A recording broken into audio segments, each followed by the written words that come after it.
You're a joke. Judge Thompson's voice boomed across the Atlanta courtroom, his finger pointing accusingly at Sarah Miller. The unassuming woman in her navy cardigan stood silently, eyes downcast as lawyers snickered. Little did they know, beneath her modest appearance lay the mind of a former legal prodigy.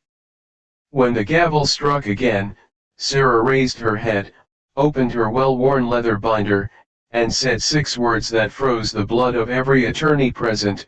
Your Honor, I'd like to present Exhibit C.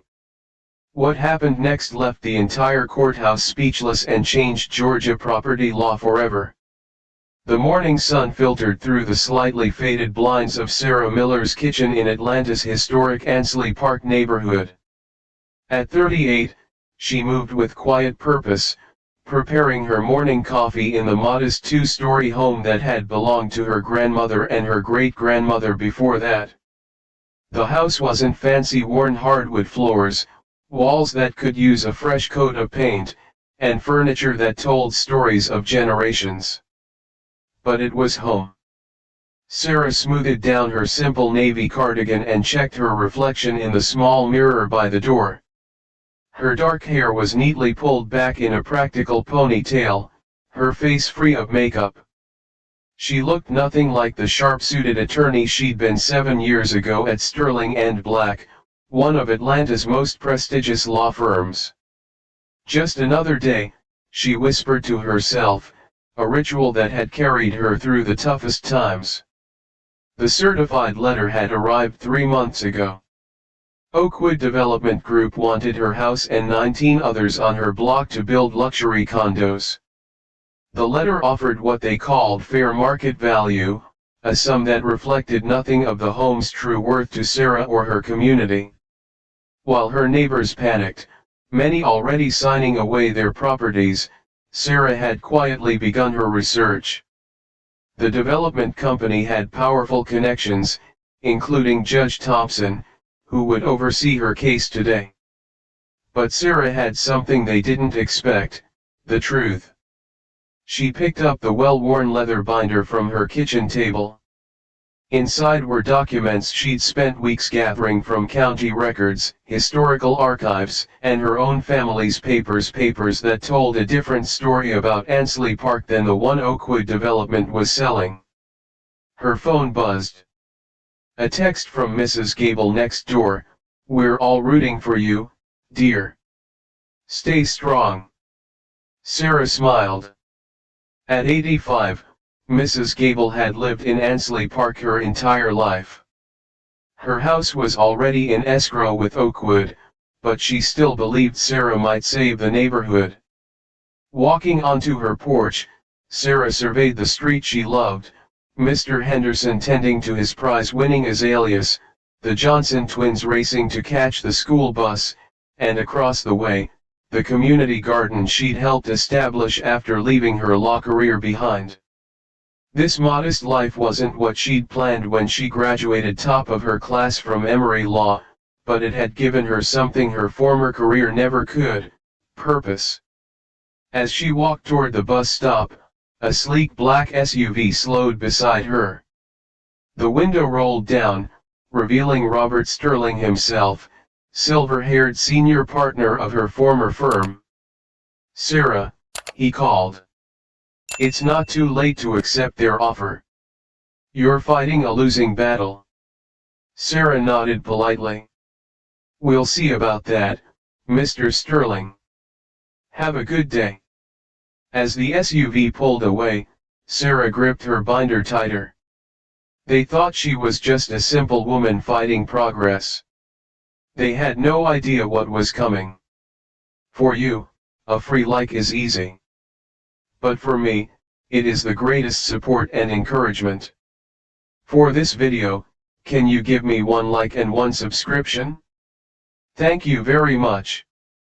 The Fulton County Courthouse loomed large against the Atlanta skyline, its stone columns and grand steps designed to intimidate.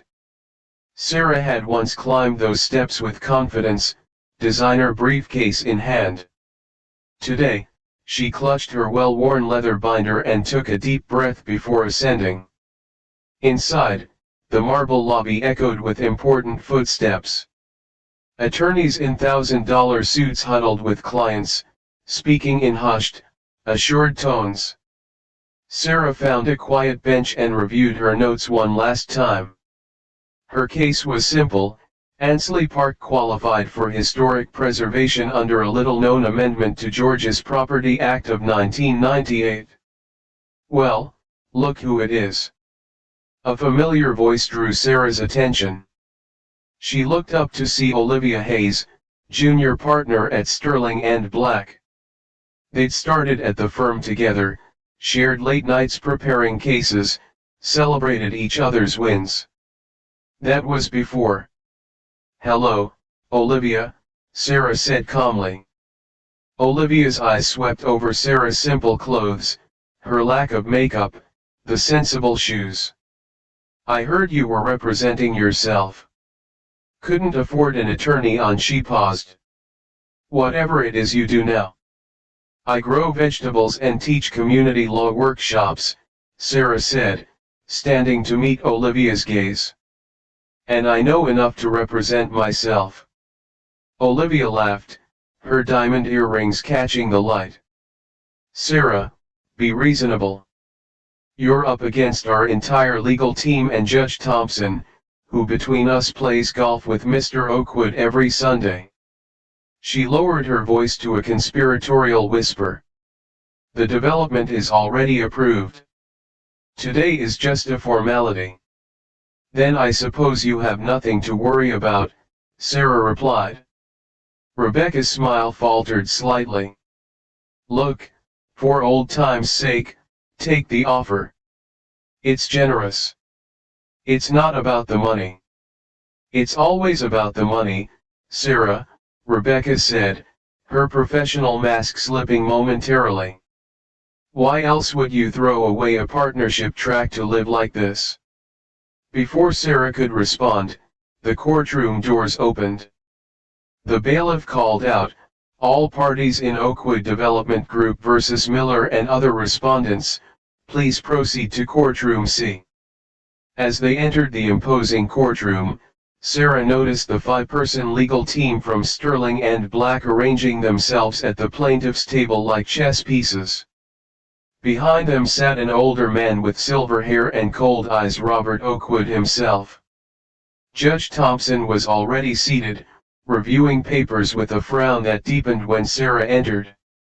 She'd never appeared in his courtroom during her time at the firm, but she knew his reputation: efficient, impatient, and known for favoring development over preservation. Sarah found her place at the defendant's table, arranging her documents with methodical care. The other neighborhood residents huddled nervously in the gallery behind her. She caught Mrs. Gable's encouraging nod, Mr. Henderson's worried smile. As the proceedings began, Sarah's mind drifted back to the night 3 months ago when her journey to this moment truly began. The community meeting at Ansley Park Baptist Church had been packed with anxious homeowners, many already clutching Oakwood settlement checks. "They're saying we don't have a choice," Mrs. Johnson had said, her voice trembling. "That eminent domain gives them the right." Sarah had listened, blood boiling, as the Oakwood representative, a young man in an expensive suit, explained how progress couldn't be stopped, but they were being more than generous.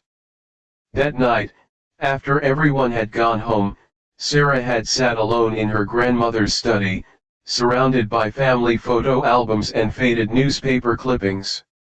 Her grandmother, Eleanor Miller, had been a community historian, meticulously documenting Ansley Park's rich past as one of Atlanta's oldest historically black neighborhoods, established by formerly enslaved people after the Civil War.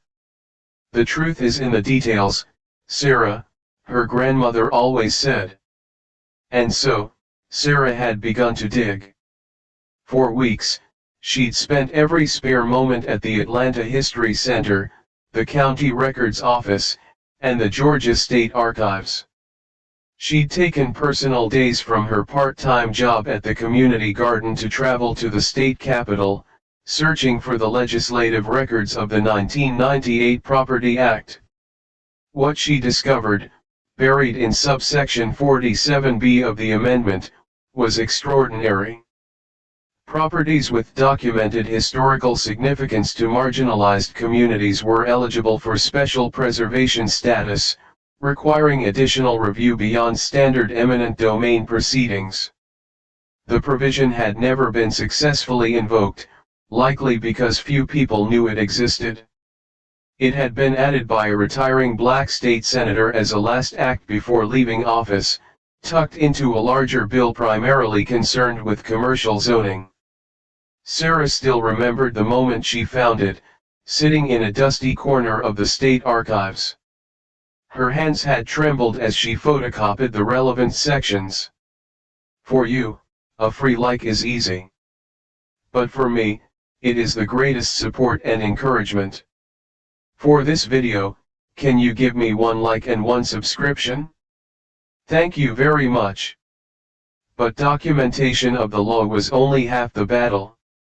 She also needed to prove Annesley Park's historical significance beyond dispute.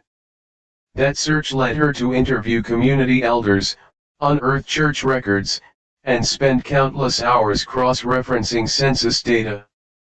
The breakthrough came when she discovered her own great-grandmother's journal in a box in the attic.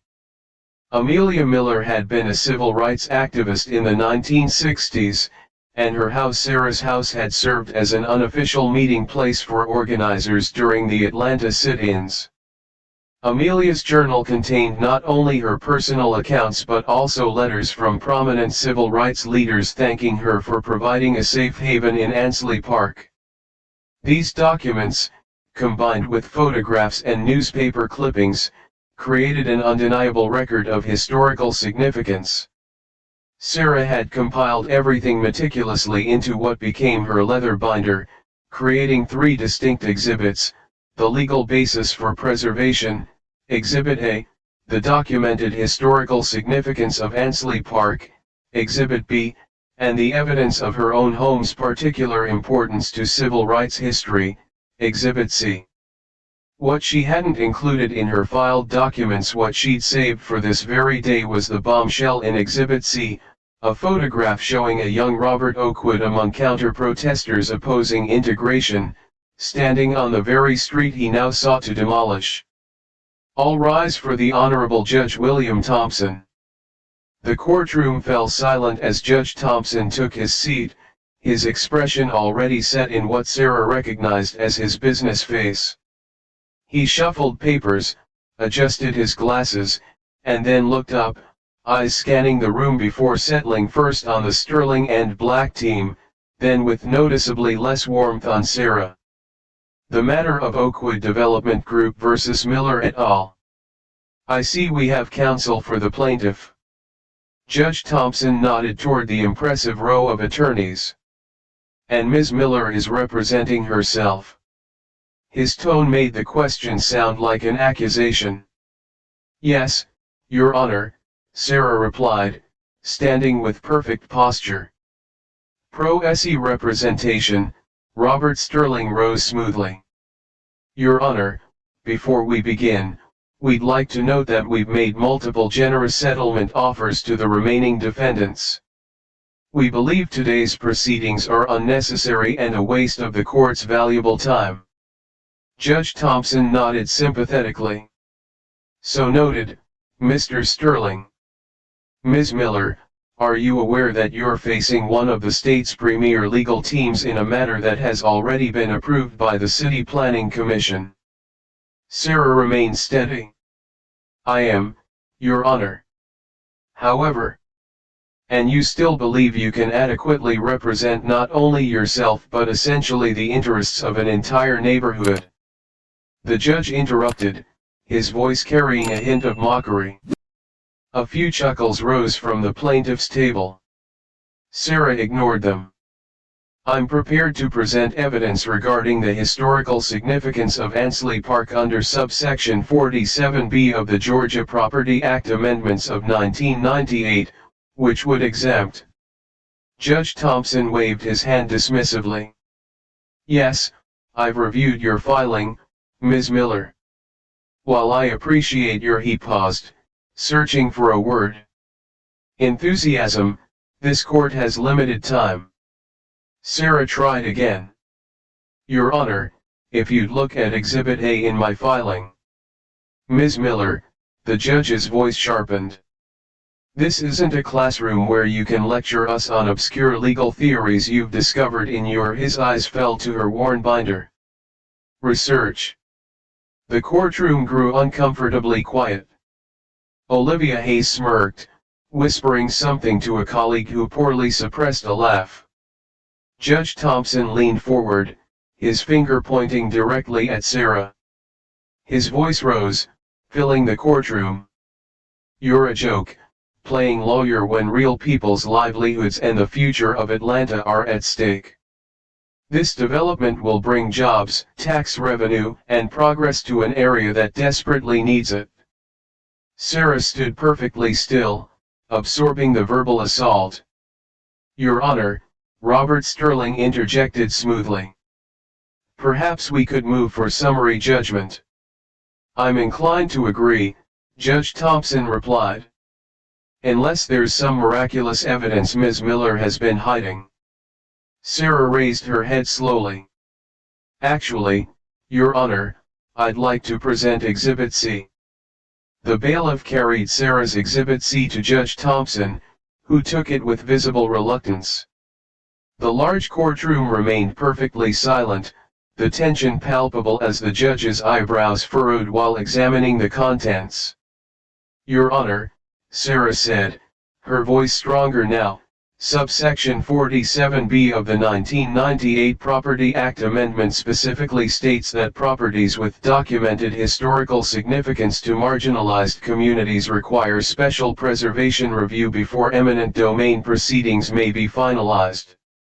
Judge Thompson looked up, annoyance warring with confusion on his face. Ms. Miller, I'm familiar with the Property Act. With respect, Your Honor, few people are familiar with subsection 47B, Sarah countered, stepping out from behind her table. It was added by Senator James Marshall just before his retirement and has never been successfully invoked in court. Robert Sterling rose quickly. Your Honor, this is absurd. If such a provision existed, our legal team would be aware of it. Sarah didn't miss a beat. Page 347 of the amendment, paragraph 3, lines 15-29, she recited from memory. I provided the full text in Exhibit A, along with the legislative history and Senator Marshall's floor speech explaining its intent. Judge Thompson shuffled through her previously filed documents with growing unease. Finding the section, his eyes widened slightly before he controlled his expression. Even if this provision exists, Ms. Miller, you would need to prove substantial historical significance. Which I have done, Your Honor, in Exhibits B and C, Sarah replied, her confidence building. Ansley Park is one of Atlanta's oldest historically black neighborhoods, established by formerly enslaved people after the Civil War. During the Civil Rights Movement, it served as a crucial organizing center. She gestured to the photographs in Exhibit C. My own great-great-grandmother's home, which Oakwood Development plans to demolish, hosted planning meetings for sit-ins and voter registration drives. I have letters from civil rights leaders confirming this, along with newspaper documentation. For you, a free like is easy. But for me, it is the greatest support and encouragement. For this video, can you give me 1 like and 1 subscription? Thank you very much. Furthermore, Sarah continued, there's a matter of personal interest that Mr. Oakwood may have failed to disclose. Robert Oakwood shifted uncomfortably in his seat as Sarah pointed to a specific photograph in the exhibit. This photograph, from April 1963, shows a demonstration on Auburn Avenue. In the counter-protest group, third from the left, is Robert Oakwood himself, holding a sign opposing integration on the very street where my great-great-grandmother was hosting. Civil rights organizers. A collective gasp rippled through the courtroom. Judge Thompson's face sobered as he studied the photograph. Your Honor, Sarah pressed her advantage, this creates a clear conflict of interest that Mr. Oakwood failed to disclose during the Planning Commission hearings. According to Atlanta Municipal Code Section 31-6, such conflicts must be stated on the record before development approvals. Robert Sterling was on his feet instantly. Objection. This is outrageous and irrelevant. It is entirely relevant, Sarah countered, switching effortlessly into the authoritative courtroom voice she hadn't used in years. Mr. Oakwood's personal history with this neighborhood raises questions about his motivations. She turned to face the judge directly.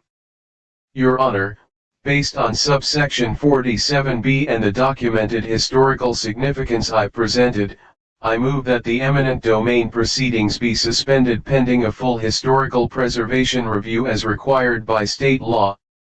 Judge Thompson's face had transformed from mockery to guarded respect. He glanced at the Sterling and Black team, now huddled in urgent whispers. Ms. Miller, he said, his tone markedly different, where exactly did you acquire your legal knowledge? Sarah met his gaze steadily. Emory Law School, Your Honor. I graduated first in my class before spending 4 years at Sterling and Black. Judge Thompson blinked momentarily, at a loss for words. Robert Sterling cleared his throat, glancing uncomfortably at Robert Oakwood, whose face had lost its color. Ms. Miller worked at our firm several years ago, Sterling confirmed reluctantly. She was quite promising. More than promising, Sarah corrected calmly.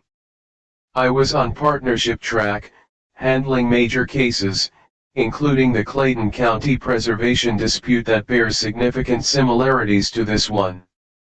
The shift in the room was palpable.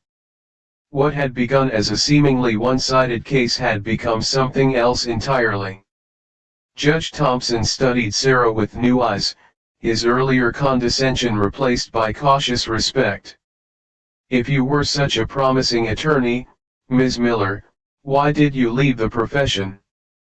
He asked, genuine curiosity in his voice. Sarah took a deep breath. Years ago, Your Honor, I was assigned to represent a development corporation, much like Oakwood. They wanted to demolish a historic black church in Vine City to build luxury apartments. She paused, the memory still painful. During discovery, I found documents proving the church qualified for historical preservation. When I brought this to Mr. Sterling's attention, she glanced toward her former mentor. I was told to bury it. When I refused, I was removed from the case. Robert Sterling's face darkened. Your Honor, this is hardly the venue. The church was demolished 2 months later, Sarah continued, her voice steady. I couldn't be part of a system that would willingly erase our history for profit, so I resigned. A murmur swept through the gallery. Judge Thompson sat back, absorbing this information. Robert Oakwood leaned forward to whisper urgently to his legal team. Olivia Hayes's face had gone pale as she furiously scribbled notes. Your Honor, Sarah said, reclaiming the moment, I may have left the legal profession, but I never stopped believing in justice. The law is clear, subsection 47B requires additional review for historically significant properties. Ansley Park qualifies. The judge nodded slowly, then turned to the Sterling and Black team. Counsel, your response to Ms. Miller's motion. Robert Sterling stood, visibly regrouping. Your Honor, while Ms. Miller's historical research is interesting, we maintain that the city's eminent domain authority supersedes any obscure subsection. Sarah smiled slightly. Your Honor, if Mr. Sterling questions their authenticity, I brought the originals, verified by the Georgia Historical Society just last week. Judge Thompson raised his hand. That won't be necessary just yet. He paused, studying Sarah thoughtfully. It seems I may have underestimated you, Ms. Miller. Many people do, Your Honor, Sarah replied quietly. It's an advantage I've learned to use wisely. After a 15-minute recess to review the evidence, Judge Thompson returned to the bench with a composure markedly different from his earlier demeanor. The gallery had grown, word having spread through the courthouse about the unexpected drama unfolding in courtroom C. Having reviewed the evidence presented by Ms. Miller, I find that subsection 47B of the 1998 Property Act Amendment does indeed apply to this case. The historical significance of Ansley Park has been substantively documented. Sarah maintained her composure, though her heart raced. Behind her, she heard Mrs. Gable's soft, "Praise the Lord." Furthermore, the judge continued, I find Mr. Oakwood's undisclosed personal history with the neighborhood constitutes a conflict of interest that should have been declared during initial proceedings. Robert Oakwood's face darkened with anger, but he remained silent as his lawyers exchanged worried glances. Therefore, I am issuing an immediate stay on all eminent domain proceedings related to the Ansley Park properties, pending a full historical preservation review as required by state law. The gavel struck with finality. Sarah closed her eyes briefly, relief washing through her. Ms. Miller, Judge Thompson added, I owe you an apology for my earlier remarks. You've represented yourself and your community with exceptional skill and thoroughness. Thank you, Your Honor, Sarah replied. As the courtroom erupted in excited conversation, Sarah turned to her neighbors. Mrs. Gable embraced her, tears streaming down her lined face. Mr. Henderson pumped her hand enthusiastically. You did it, child. You really did it. For you, a free like is easy. But for me, it is the greatest support and encouragement. For this video, can you give me one like and one subscription? Thank you very much. From the plaintiff's table, Robert Sterling approached, his expression complex. Impressive work, Ms. Miller, he said stiffly. Though this is only a temporary setback. We'll appeal. Sarah nodded. I know. And I'll be ready. Beyond Sterling, she saw Robert Oakwood storming out, refusing to look at anyone. The battle wasn't over, but the first victory proving that the law could protect communities when wielded by those who truly understood it belonged to Sarah and Ansley Park. 1 year later, Sarah stood in her garden, harvesting tomatoes as the afternoon sun warmed her shoulders. The historic preservation designation for Ansley Park had been finalized 6 months ago after a thorough review that acknowledged the neighborhood's vital role in Atlanta's civil rights history. Oakwood Development had eventually withdrawn their appeal, redirecting their project to an already commercialized area nearby. More importantly, 3 other historically black neighborhoods had successfully invoked subsection 47B to protect their own communities. Sarah's simple wooden gate creaked open. Olivia Hayes stepped into the garden, looking distinctly different in jeans and a casual blouse. The legal clinic's getting busy, she said, accepting a tomato from Sarah with a smile. 2 more neighborhoods need consultation. After the trial, Olivia had left Sterling and Black, joining Sarah to establish the Ansley Park Community Law Project. Together, they offered pro bono services to vulnerable communities facing similar battles. We'll help them, Sarah said, brushing soil from her hands. She looked down the street where children played hopscotch on sidewalks that had once hosted civil rights leaders. Mrs. Gable waved regally from her porch. Some still saw Sarah as just a simple woman in a navy cardigan.